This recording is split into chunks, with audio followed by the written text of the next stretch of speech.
우리 이 시간 다 같이 먼저 기도하도록 하겠습니다. 하나님 감사합니다. 우리 찬양을 받으시고 우리의 경배를 받으시며 이 시간 거룩한 성령님 우리 예배를 주관하여 주시고 우리가 온전한 심령으로 주님 앞에 나아갈 수 있도록 인도하여 주시옵소서. 모여서 예배드리지 못하지만 이곳에 주님이 함께 하시고 모든 가정 가운데 함께 하시는 줄로 믿습니다. 하나님 함께하여 주시고 이 시간 우리 예배를 받아 주시옵소서. 예수님의 이름으로 기도드렸습니다. 아멘. 우리 예수 살아갑니다. 우리 같이 찬양하겠습니다.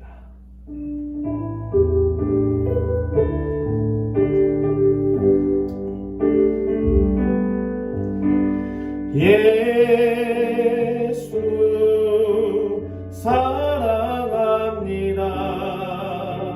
사랑합니다. 온 마음 다하여 오직 주님 한 분만 간절히 도랍니다. 예수 사랑합니다. 예수 사랑합니다. 사랑합니다. 온 마음 다하여 오직 주님 한 분만 간절히 도랍니다.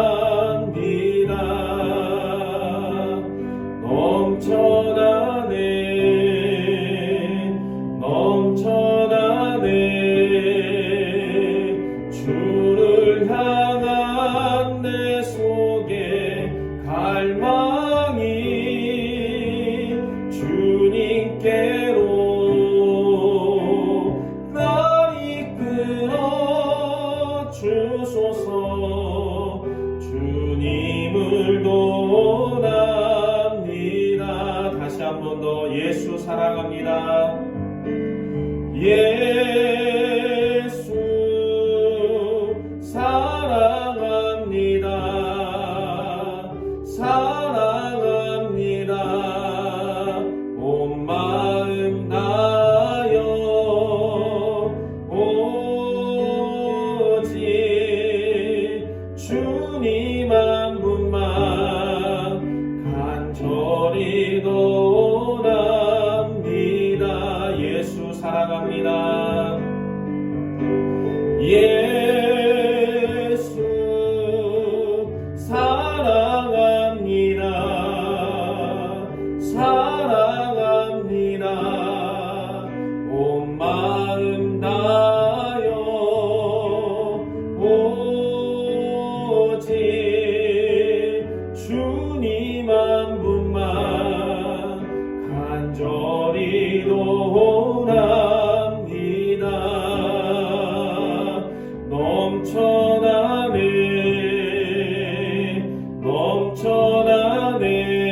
넘쳐나네 주를 향한 내 속에 갈망이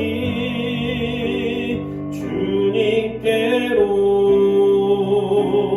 날 이끌어 주소서. 주님을 도랍니다.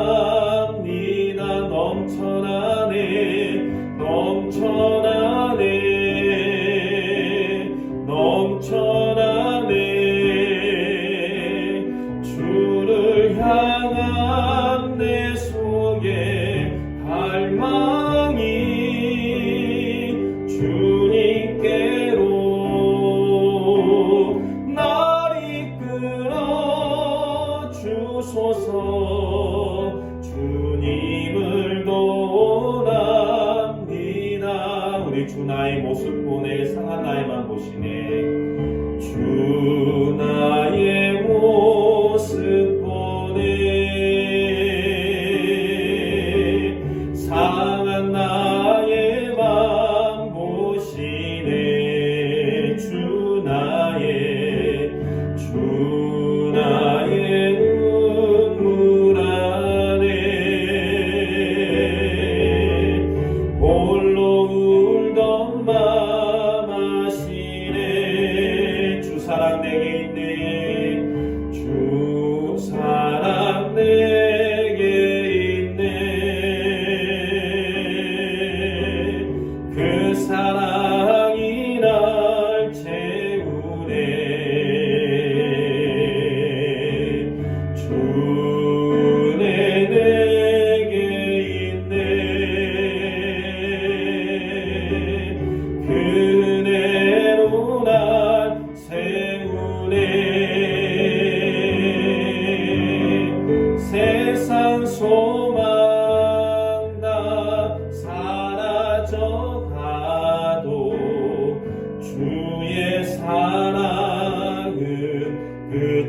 끝이 없으니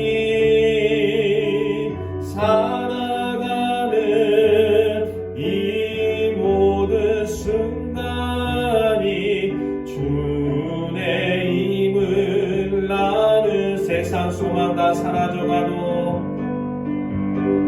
세상 소망 다 사라져가도 주의 사랑은 끝이 없으니 살아가는 이 모든 순간이 주의 힘을 나는 세상 소망 다 사라져가도 세상 소망 다 사라져가도 주의 사랑은 끝이 없으니 살아가는 이 모든 순간이 주의 힘을 나는 믿네. 우리 나 주님의 기쁨 되기 원하네. 나 주님의 기쁨 되기 원하네. 내 마음을 새롭게 하소서. 새로 내가 되게 하여 주사 주님의 빛 비추게 하소서. 내가 원하는 한 가지 주님의 기쁨이 되는 것. 내가 원하는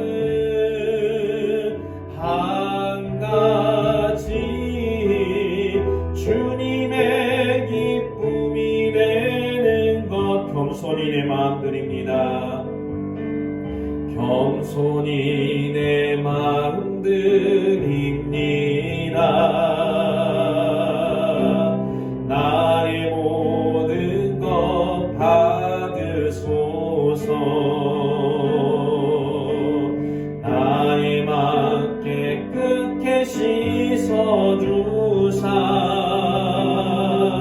주의 길로 행하게 하소서. 내가 원하는 한 가지 주님의 기쁨이 되는 것. 내가 원하는 한 가지 주님의 기쁨이 되는 것. 내가 원하는 한 가지 주님의 기쁨이 되는 것. 내가 원하는 한 가지 주님의 기쁨이 되는 내가 원하는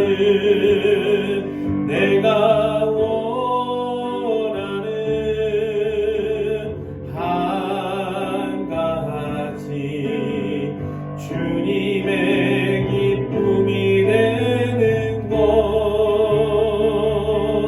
내가 원하는 한 가지 주님의 기쁨이 되는 것. 아멘.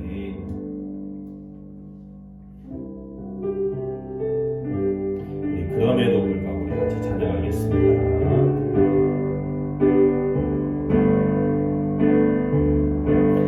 마음속에 어려움이 있을 때, 마음속에 마음속에 어려움이 있을 때,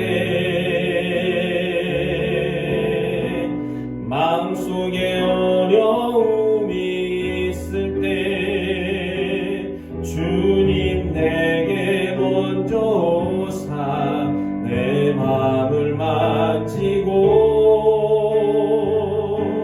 주님 앞에 나올 수 없을 때, 주님 앞에 나올 수 없을 때, 주님 앞에 나올 수 없을 때 주님 날 먼저 안으시네. 그럼에도 불구하고 날 사랑하시는 내 하나님의 사랑은 나의 모든 걸 덮고, 그럼에도 불구하고 날 안아주시는 내 하나님을 부를 때 아버지라 부르죠. 그럼에도 불구하고 날 사랑하시는 내 하나님의 사랑은 나의 모든 걸 덮고, 그럼에도 불구하고 날 안아주시는 내 하나님을 부를 때 아버지라 부르. 그럼에도 불구하고 날 사랑하시는 내 하나님의 사랑은 나의 모든 걸 덮고, 그럼에도 불구하고 날 안아주시는 내 하나님을 부를 때 아버지라. 다시 한 번 더 고백합시다.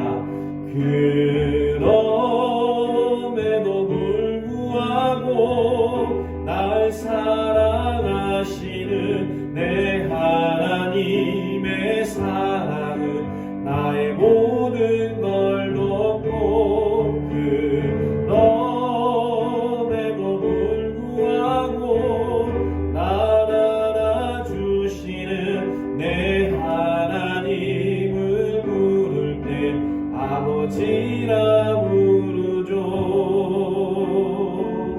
아멘. 우리 한 번 더 기도하겠습니다. 여러분, 우리 주님 앞에 온전히 나갑시다. 이 시간 우리 하나님은 우리의 어려움을 아시고 우리를 만져주시고 치유하시며, 또한 우리가 전심으로 기도하며 나갈 때 그곳이 어디서든지 성령으로 인도하여 주시고 하늘의 문을 열어 주실 줄로 믿습니다. 이 시간 주님 앞에 우리의 죄를 고백하며 신령과 진정으로 예배드리는 믿음의 성도들이 주님 앞에 온전히 나가는 귀한 예배 되게 달라고 간절한 마음으로 기도하도록 하겠습니다. 기도하겠습니다. 하나님 감사합니다. 주님을 찬양하고 경배합니다. 하나님, 우리가 주님을 더욱 의지하게 하여 주시고 우리가 예배자로 이 시간 온전히 서게 도와주시옵소서. 어느 곳에서 예배하든지 경건하게 예배하게 하여 주시고 온 마음으로 예배하게 하여 주시며, 하나님 신령과 진정으로 예배드리는 우리 가운데 함께 하셔서 우리를 정결하게 하여 주시고 우리의 마음을 열어 주님 앞에 우리의 죄를 고백하오니 하나님 정결하게 하시며 거룩하게 하여 주시고 정말 하나님 앞에 온전히 나갈 수 있도록 인도하여 주시옵소서. 하나님 아버지, 주님은 우리를 묶는 끈이 되어 하나 되게 하시는 줄로 믿습니다. 우리 예배가 온전히 주님 앞에 드려지는 예배가 되는 줄로 믿습니다.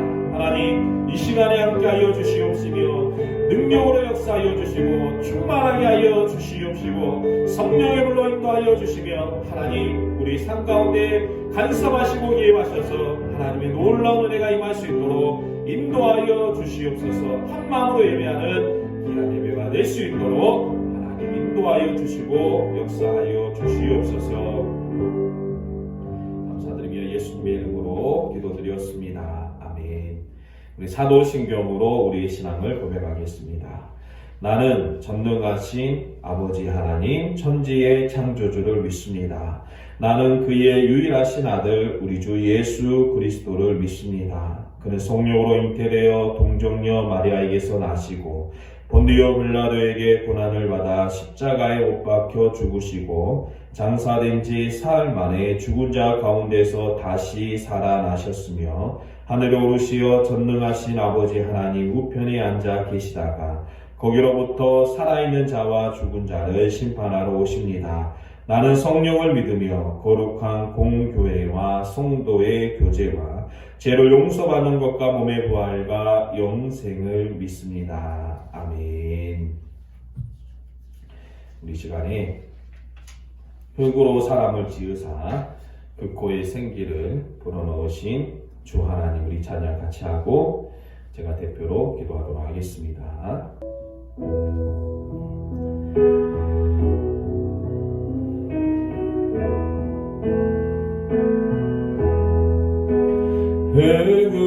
흙으로 사람을 지으사 그 코에 생기를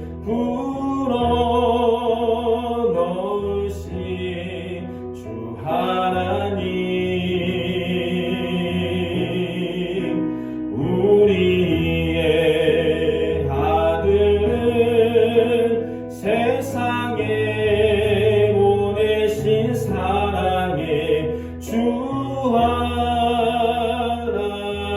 하나님을 사랑해 나는 하나님 형상 따라 지음받은 몸이니 이 몸을 주께 바치리 항상 내 생활 중에 주를 부인하지 않으며 내 주를 섬기렵니다. 다시 한 번 더 흙으로 사람을 흙으로 사람을 지으사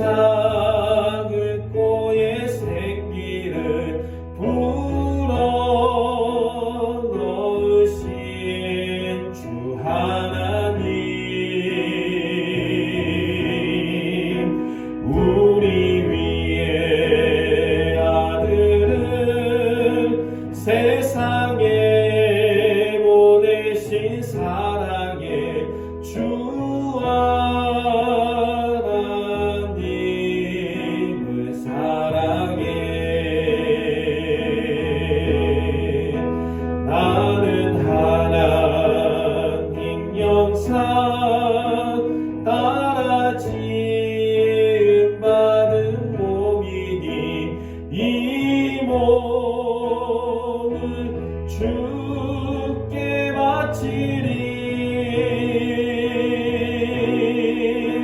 항상 내 생활 중에 주를 부인하지 않으며 내 주를 섬기렵니다. 우리의 기도를 모두모아서 제가 대표로 기도하도록 하겠습니다. 하나님 감사합니다. 날마다 도우시고 인도하시는 주님의 손길에 감사를 드립니다. 우리가 미처 알지 못해도 주님 우리와 함께 하셔서 우리의 필요를 채우시고 인도하시는 줄로 믿습니다. 하나님 우리는 주님께서 가신 그 길을 따라 날마다 나가게 하시고 인도하시는 길로 나아갈 수 있도록 역사하여 주시옵소서. 하나님 여러가지 위기로 인하여 우리 삶에도 하나님 어려움이 있고 불편이 있고 아픔이 있습니다. 그러나 하나님 우리가 먼저 우리를 위하여 죽으시고 고난당하신 예수님을 생명하게 하여 주시고 하나님 우리가 고난 중에 소망을 가지고 인내하며 주님을 바라볼 수 있도록 인도하여 주시며 믿음의 고백과 감사의 고백을 할 때 주께서 우리 삶 가운데 역사하셔서 놀라운 은혜가 임할 수 있도록 인도하여 주시옵소서.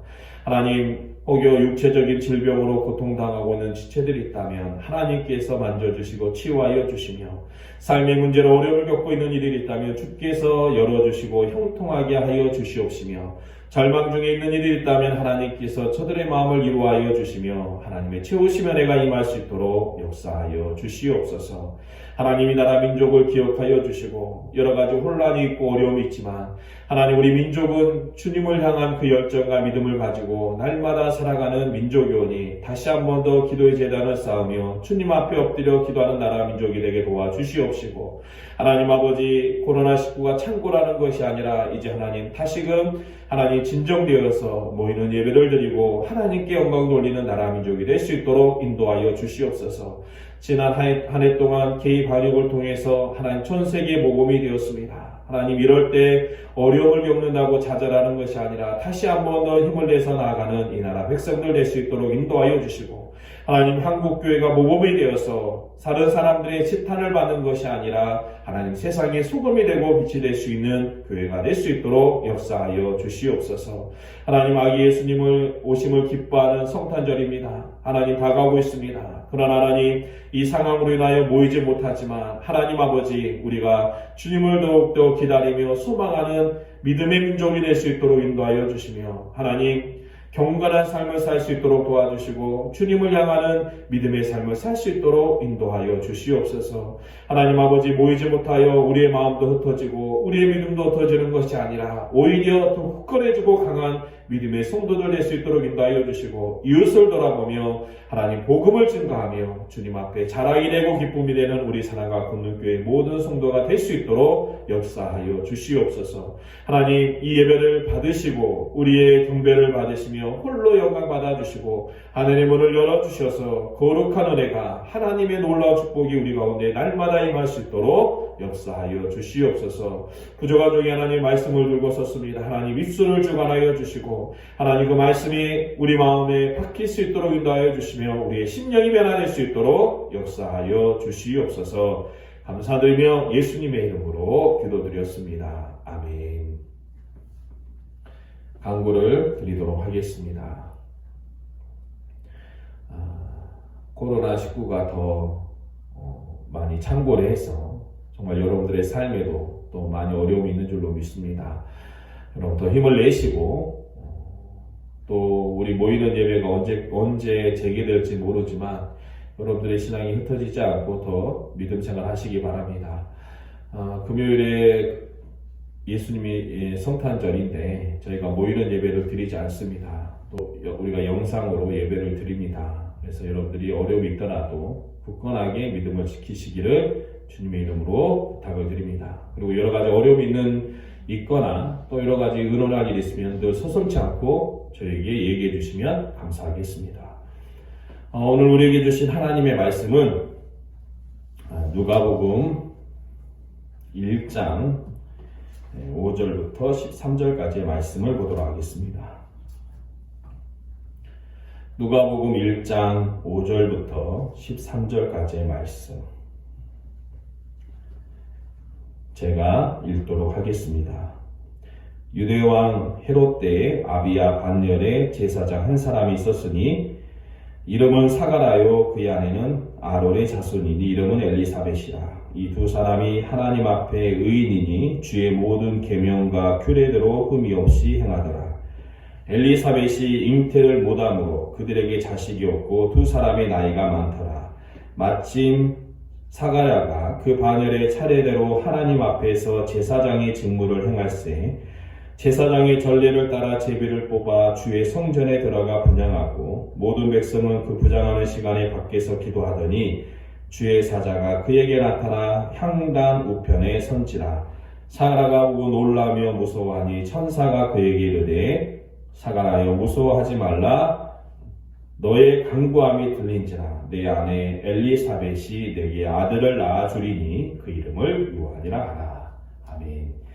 오늘 이 시간에는 주님의 오심을 기다리는 사람이라는 제목으로 같이 말씀을 나누도록 하겠습니다. 오늘은 대림절 마지막 주일입니다. 대림절은 단순히 성탄절을 준비하는 절기만이 아니라 이전에 유대 백성들이 구세주를 기다렸듯이 이 땅에 다시 오심을 약속하신 예수님을 기다리며 감사하는 절기가 되는 것입니다. 여러분, 주님을 기다린다는 것은 단순한 것이 아닙니다. 왜냐하면 세상은 점점 어두워지고 타락하게 되어 있습니다. 그래서 그러한 때에 주님을 기다리는 성도들은 말씀을 지키고 세상의 소금이 되고 빛이 되어 주님의 길을 예비하는 것이 참된 기다림이라는 것입니다. 여러분, 예수님이 오시기 전인 2000년 전의 상황도 지금과 다르지가 않습니다. 이스라엘은 정치적으로 영적으로 가장 혼란하고 어두웠던 시대였으며 구약의 마지막 선지자 말라기 이후에 400년 동안 선지자가 나타나지 않았습니다. 학자들은 이 시대를 침묵의 시간, 어둠의 시대라고 말하는데 하나님의 말씀은 임하지 않았고 구주를 기다리는 이스라엘 백성들은 수백 년 동안 강대국에 의해 지배를 받으며 점점 더 고난으로 인해서 말씀에서 멀어지는 삶을 살았습니다. 더군다나 5절에 오늘 본문에 보니까 예수님이 오시기 전에 어떤 왕 때냐면 유대왕 헤롯 때라고 증거합니다. 그는 다윗왕의 후손도 아니었고 심지어 유대의 민족도 아닌 이방인인 에돔 출신이었습니다. 로마에 돈을 주고 왕위를 산 사람이었습니다. 정치적인 감각은 뛰어나서 유대인들을 위해서 성전을 지어서 그 유대 지도자들이 한신도 사고 또 로마 황제를 위해서 원형 경기장을 지어서 그런 정치적인 균형 감각을 가지고 있었지만 권력을 유지하기 위해서 2명의 아내와 3명의 친자식을 잔혹하게 죽일 정도로 그러한 무자비한 왕이었습니다. 그가 40년 동안 왕으로 있었던 그 시대에 수많은 민초들이 얼마나 많은 고초를 당했고 심지어 베들레헴에 구주가 나셨다는 그 말을 듣고 베들레헴에 있는 2살 아래 어린아이들을 죽일 정도로 잔혹한 왕이었습니다. 권력에 눈이 먼 사람이었습니다. 또한 당시에 영적 지도자들이 할 수 있는 제사장들과 바리새인들도 어떻습니까? 세상에 소금이 되고 빛이 되어야 되는데 오히려 더 타락하여서 자신의 권력을 추구하고 자신을 드러내기에 혈안이 되어 있었지 시대의 소리, 하나님의 말씀을 전할 영적인 능력이 전혀 없었습니다.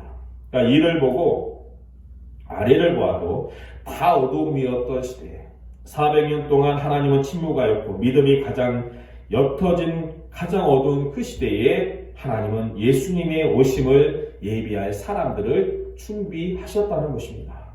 여러분, 오늘 이 시간 예수님의 다시 오심을 기다리며 간절한 마음으로 대림절을 지키며 성탄을 기다리는 믿음의 성도들은 영적으로 어두운 이 시대에 다시 오시는 예수님을 예비하는 믿음의 성도가 되시기를 주님의 이름으로 축원합니다.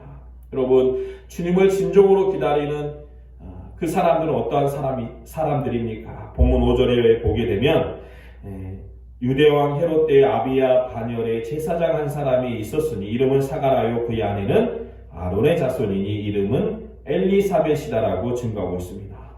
가장 어두웠던 그 시대에 예수님의 오심을 준비하기 위하여 하나님은 사가라와 그의 아내 엘리사벳을 예비하셨다는 거예요.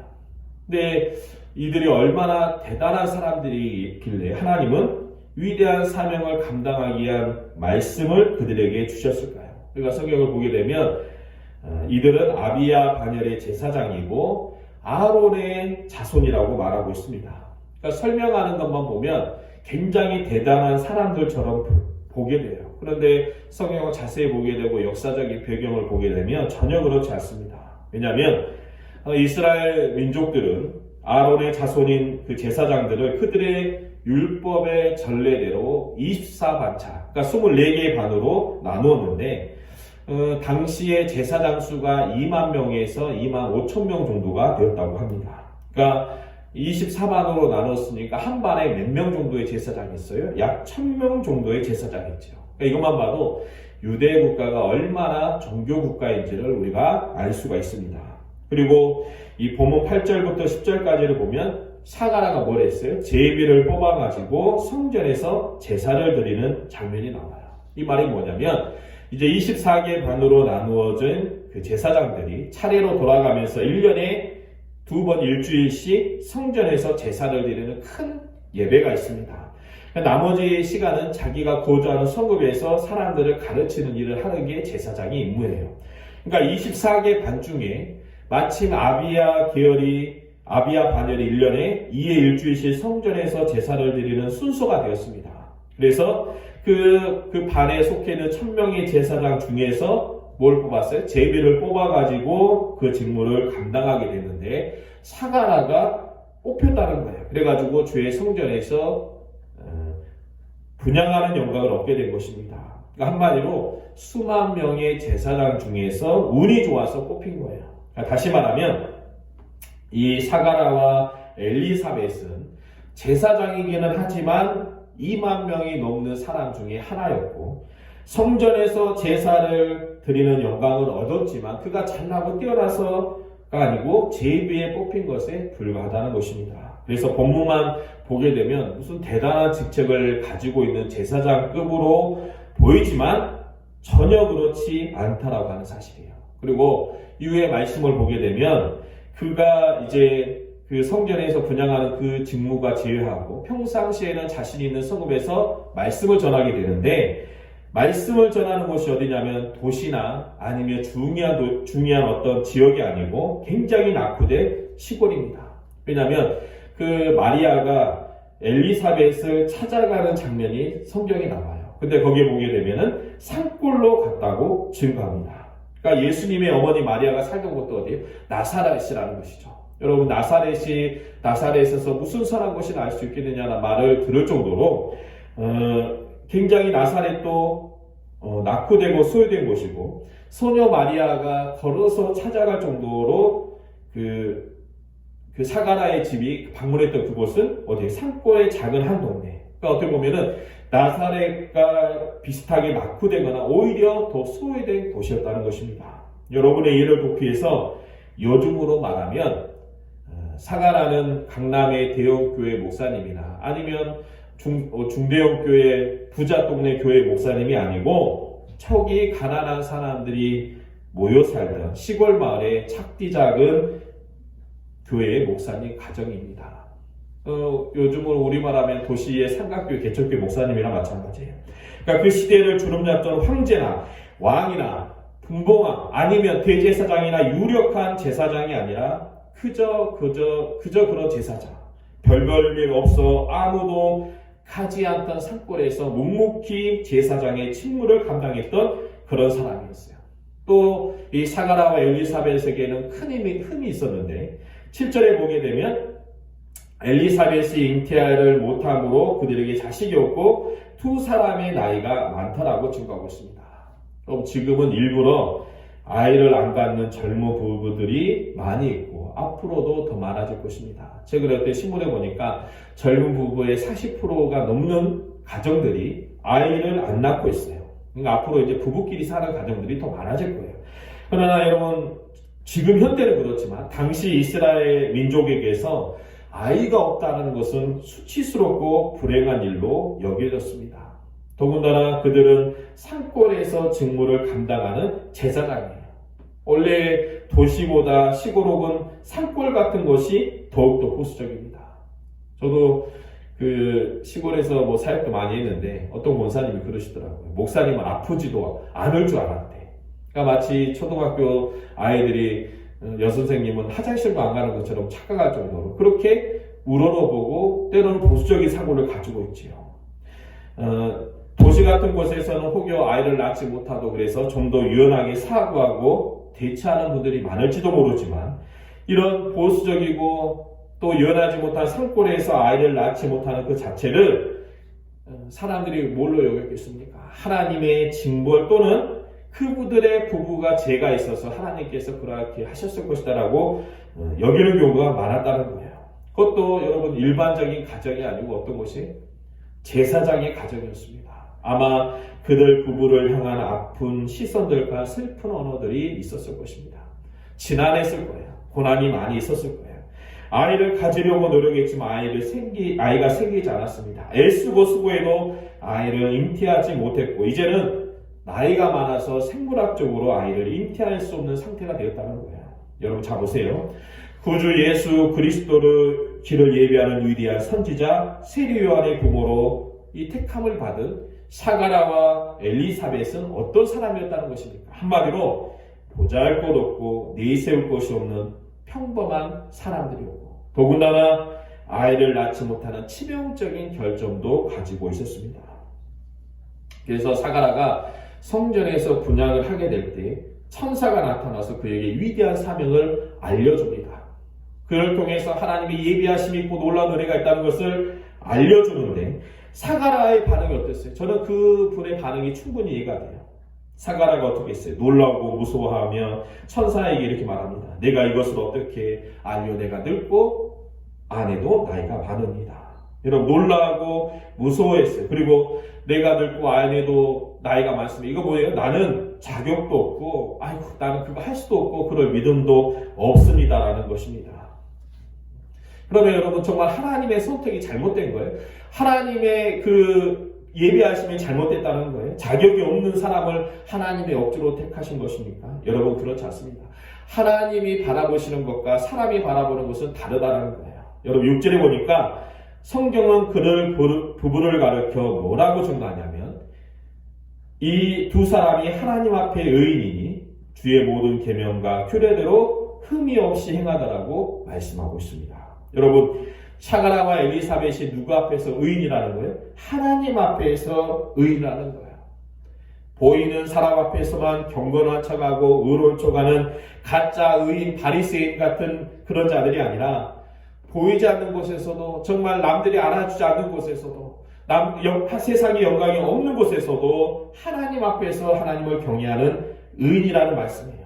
또 주의 계명과 모든 규례대로 흠없이 행했다라는 말은 뭐냐면 정말 여러분 아이가 없고 특히 제사장 부부로서 그러한 어려움이 있었을 때 산골 마을 사람들의 그 수치와 수모를 감당했을 때도 불구하고 뭐예요? 하나님을 원망하지 않고 하나님을 사랑하며 믿음으로 살아가는 사람이었어요. 여러분 어떤 사람들은 그렇습니다. 잘된 일이 있으면 하나님을 찬양하고 안 좋은 일이 있으면 하나님을 원망하는 사람들이 있어요. 잘되면 내 탓, 잘못되면 하나님 탓이 되는 사람들이 얼마나 많이 있습니까? 그런데 이분들은 뭐예요? 그렇게 고난이 있음에도 하나님을 원망하지 않고 오히려 하나님께 영광을 돌리고 믿음 가운데 고난 가운데 인내와 소망을 이뤄가는 참된 신앙이었다는 거예요. 그런데 여러분 그러한 신앙인임에도 불구하고 사가라가 이렇게 부정적인 반응, 심지어 어떻게 보면 믿음이 없어 보이는 그런 모습을 보인 이유가 뭐예요? 왜 하나님이 이런 사람을 선택했지? 그렇게 생각하게 만든 이유가 뭐냐면 하나님의 놀라운 그 구원의 계획이 정말 나같이 보잘것없는 사람에게 임할 수 있을까? 하나님이 나를 사용하셔가지고 그렇게 놀라운 그렇게 엘리야 같은 그 선지자가 내게서 날 수 있을까? 나는 아무것도 없고 내 아내도 늙었고 나도 이제 생산할 수 없는 그런 나이인데 여러분 하나님 저는 자격이 없어라고 하는 그런 마음이었다는 거예요. 그래서 그는 세례 요한의 출생과 이대한 하나님의 계획 앞에서 내가 이것을 어떻게 알리오 내가 늙고 아내도 나이가 많습니다라는 부정적인 반응을 보이고요. 그가 정말 믿음이 없어서 부족해서 하나님의 선택이 잘못된 것이 아니었다는 것입니다. 여러분 이스라엘 백성을 애굽에서 구하시기 위해서 하나님은 누구를 부르셨어요? 모세를 부르셨습니다. 80세가 된 모세를 하나님의 산 호렙에서 불타는 떨기나무 가운데서 부르시고 애굽의 왕에서 그 가장 큰 세상의 권력 앞에서 이스라엘 백성을 구원할 이끌 지도자로 모세를 부르셨습니다. 그런데 여러분 모세가 제일 처음에 보인 반응은 뭐예요? 여러분 오늘 본문에 나오는 사가라의 반응과 똑같습니다. 모세는 하나님 앞에 두려워하며 하나님의 말씀에 순종하기를 거부하고 심지어 오 주여 보낼 만한 자를 보내소서 저는 그를 감당할 수 없는 자라고 말씀에 순종하지 않았습니다. 여러분 하나님의 선택이 잘못된 거예요. 그렇지 않습니다. 하나님이 보는 것과 사람이 보는 것이 다르다는 거예요. 하나님이 보시기에 모세나 사가라는 가장 합당한 믿음의 사람이었습니다. 그래서 하나님은 모세를 들어 쓰셔서 강대한 애굽의 그 땅에서 이스라엘 백성을 인도하여 주시고 40년 동안 광야에서 그들을 먹여주시고 입혀주시고 마침내는 하나님이 약속하신 가나안 땅으로 그들을 인도하여 주신 줄로 믿습니다. 여러분, 천사의 말에 대한 사가랴의 부정한 부정적인 반응은 믿음이 없어서도 아니고 또 그가 하나님이 선택하기에 부족한 사람이었던 것도 아니에요. 그는 하나님 앞에 의인이었습니다. 주의 모든 계명과 규례대로 흠이 없이 행하는 자였으며 또한 400년의 영적인 암흑계도 믿음을 잃지 않는 바알과 아세라에게 무릎을 꿇지 않는 7,000명과 같은 성도, 그리고 주님의 오심을 기다리는 믿음의 사람이었다는 거예요. 그래서 13절에 보면 천사가 사가랴에 뭐라고 말씀하고 있어요? 사가랴야 무서워하지 말라, 너의 간구함에 들렸다는 거야. 여러분, 400년 동안 말씀이 이어지지 않고 어둠의 시대였고 자신의 고난이 있었음에도 불구하고 사가랴는 끊임없이 하나님께 기도하는 성도였다는 것입니다. 여러분, 사람의 외양으로 보기에는 그는 그저 2만 명이 넘는 제사장의 한 명이었습니다. 아마 아무도 알지 못했을 거예요. 요즘으로 말하면 아무도 알지 못하는 그저 무명의 사람이었고 유력한 집안이나 권세 있는 대제사장 가문이 아니라 산골에서 이름도 없이 빛도 없이 섬기는 그저 작은 목자였습니다. 그러나 여러분, 그는 자신이 있는 곳에서 묵묵히 말씀을 섬기고 시대적으로 가장 어두운 그때 400년 동안 말씀이 임하지 않아 영적인 암흑기 그 시대도 하나님께 간구하며 기도하는, 자신의 인생에 고난이 있음에도 불구하고 하나님에 대한 믿음을 잃지 않는 신실한 주님의 자녀였다는 것입니다. 그래서 여러분, 어떻게 보면은 우연인 것처럼 보였지만 이 모든 것들이 하나님의 계획이라는 거예요. 그가 아비야 계열의 1000명이 넘는 제사장 중에서 제비를 뽑아가지고 주의 성전에 부장한 것을 보면 아마 다른 그 제사장들에게, 야, 쟤는 왜 이렇게 운이 좋아? 왜냐하면 그 1년에 2번밖에 되지 않기 때문에 90%, 95% 이상의 제사장들이 단 한 번도 성전에서 부장하지 못하고 일생을 마치는 경우가 많아요. 그러니까 아마 그러겠죠. 야, 쟤는 왜 이렇게 운이 좋아? 우연이겠지. 여러분, 우연이 아닙니다. 하나님의 계획이라는 거예요. 그때를 기다리고 1000명이 넘는 제사장 중에서 그를 택하여 주시고 주님의 오심을 기다리는 그를 통해서 위대한 말씀과 사명을 주셨다는 것입니다. 여러분, 우리가 주님의 오심을 기다리는 이때 여러분, 세상은요 가면 갈수록 악해져 가는 거예요. 편리해지고 좋아지고 여러 가지 것들이 풍족해지고 있지만 영적으로도 타락하게 되고 어두워지게 되는 것입니다. 여러분, 한국교회도 마찬가지죠. 외향적으로 가장 화려하고 밝음을 자랑하지만 내면을 들여다보면 영적으로 가장 어두운 시대라고 말을 할 수가 있습니다. 여러분, 그럼 하나님은 사람이 보기에, 사람이 생각하기에 그런 합당한 사람을 선택하겠습니까? 뭐 큰 교회 아니면 능력 있는 사람, 잘난 사람, 부자, 권세 있는 사람을 택하시는 거예요. 여러분, 하나님이 택하시고 쓰시는 사람의 기준은 다르다라는 거예요. 여러분, 하나님이 보시는 것은 세상의 외형적인 것이 아니라 여러분, 이 땅에서 이 어두운 그 시대에도 주님을 바라보며 섬기는 믿음의 사람인 줄로 믿습니다. 이 땅에 아기 예수님으로 오셔서 십자가에서 죽으시고 부활하신 예수님을 믿으며 다시 오시는 예수님을 기다리는 그 사람들을 택하셔서 시대의 소금이 되고 시대의 빛이 되게 하신다는 것입니다. 여러분, 사가랴와 엘리사벳처럼 하나님 앞에서 신앙, 주님 앞에 말씀을 지키며 거룩하게 행하며 어디 있든지 그곳에 하나님의 계심을 믿고 순전한 믿음으로 행하는 그 사람을 하나님은 택하여 주시고 그를 통해서 놀라운 기적과 은혜를 이루실 줄로 믿습니다. 여러분, 우리는 그러면 어떻게 해야 됩니까? 정말 어두운 그때 다른 사람들 같이 똑같이 행해야 되는 것입니까? 그렇지 않습니다. 여러분, 내가 있는 이곳에서, 내가 어느 곳에 있든지 하나님이 나를 주목하고 계시다, 하나님 나를 사랑하고 계시다, 하나님이 나를 기다리고 계시다라는 믿음을 가지고 하나님 앞에서 믿음을 가지고 행하는 것입니다. 그리고 사가랴와 같이 시대와 민족을 위해서 기도하는 성도가 되어야 되는 줄로 믿습니다. 그러면 하나님은 우리의 간구를 들어주시고 우리를 들어 쓰셔서 이 시대를 밝히는 믿음의 성도가 되게 하시는 줄로 믿습니다. 사랑하는 성도 여러분, 이제 말씀을 마치고자 합니다. 하나님은 사람의 겉모습 썩어질 것을 보시는 것이 아니에요. 유형을 보시는 것이 아닙니다. 우리의 속사람, 하나님 앞에선 우리를 보시고 사용하셔서 시대를 깨우는 세례요한과 같은 성도를, 주의 길을 예비하는 믿음의 성도들을 보시고 그를 택하여 쓰셔서 하나님의 위대한 사명을 감당하게 하실 줄로 믿습니다.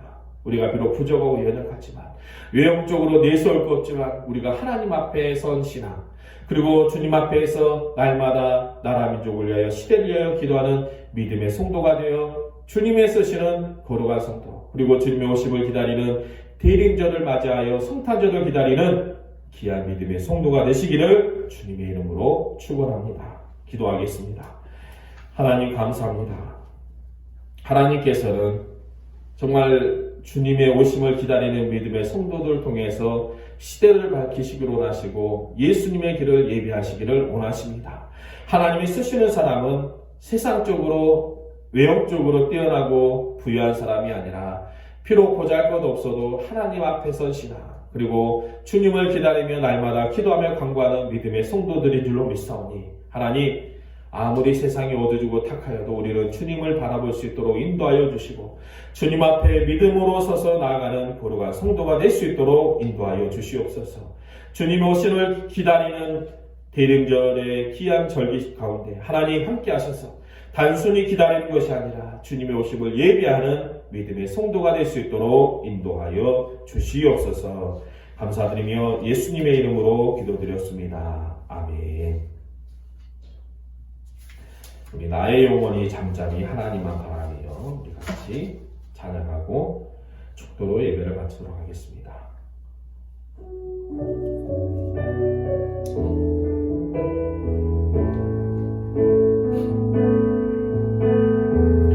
나의 영혼이 잠잠히 하나님만 바라며 나의 구원이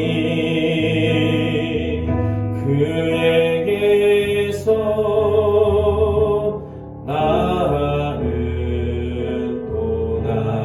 나의 영혼아, 나의 영혼아, 잠잠히 하나님만 바라라. 나의 소망이 저에게서 나는도다.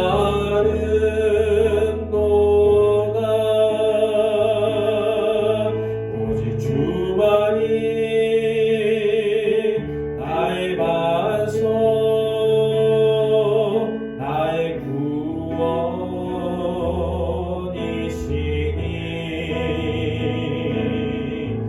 오직 주만이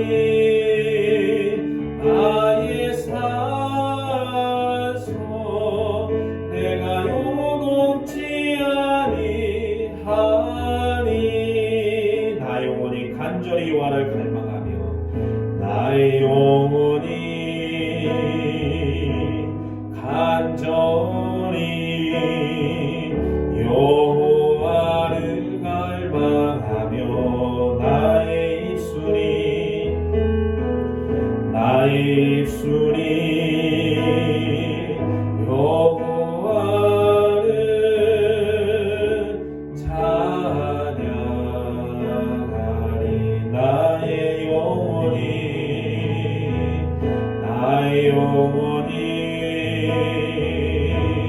즐거이 여호와를 따르리니 나의 평생에 여호와를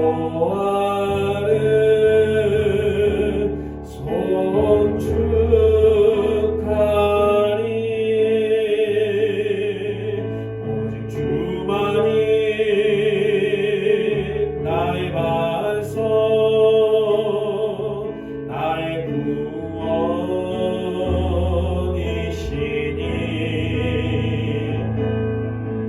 오직 주만이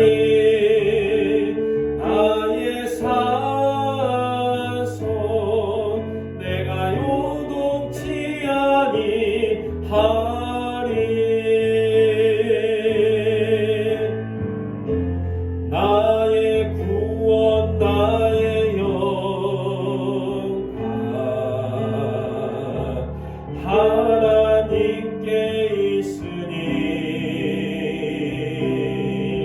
내 힘의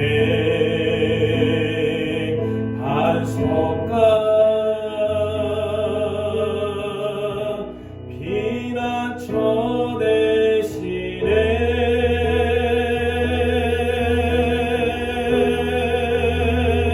되시네. 오직 주만이 나의 반석 나의 구원이시니 오직 주만이 나의 산소 내가 요동치 아니하리 내가 요동치 아니하리 내가 요동치 아니하리.